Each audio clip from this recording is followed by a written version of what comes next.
निकाला आराम हो, थोड़ी देर बाद हो खेला तमाम हो। देखो बॉडी से बॉडी के मेल हो गए, खेल हो गई कवन खेल हो गई, डबल ड्यूटी वाला खेली कैसे खेल, दादा रे माथा फेल हो गई, लागे जाता में पिसा जाई बकेल, दादा रे माथा फेल हो गई। आज हमारे राजा लड़ाला नजरिया, आके समझा तू दिल के भीतरिया। ए रानी मनवा में धीर तनी धारा, बात मान कुछ देर सबर तू करा। अरे दहिया से दहिया के मेल हो गए, खेल हो गई कवन खेल हो गई, डबल ड्यूटी वाला खेली कैसे खेल, दादा रे माथा फेल हो गई, लागे जाता में पिसा जाई बकेल, दादा रे माथा फेल हो गई।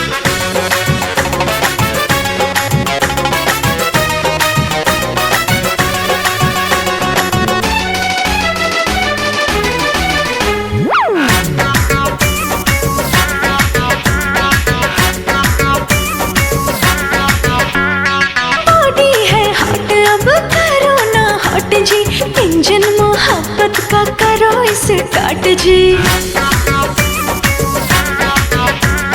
रात बाटे बाकी हो बात बाटे बाकी, सजिया पे कुल्ही खुर्रफात बाटे बाकी। छनके लचूड़ी खनक जाला कंगना, सुर हो सिंगार खोजे प्यार तो हर सजना।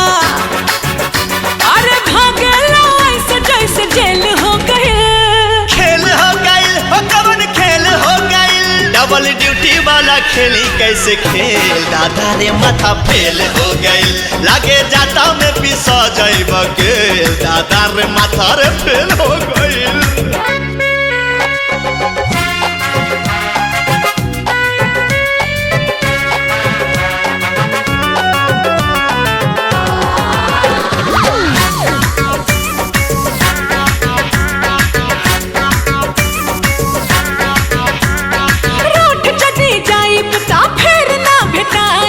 कितनो बोलई बाना बहिया में आईब,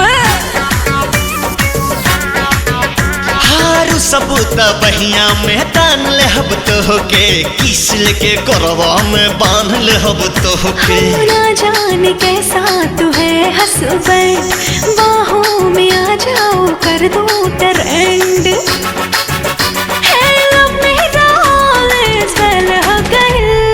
खेल हो गई कवन खेल हो गई, डबल ड्यूटी वाला खेली कैसे खेल, दादा रे माथा फेल हो गई, लागे जाता में पिसा जाई बकेल, दादा रे माथा फेल हो गई।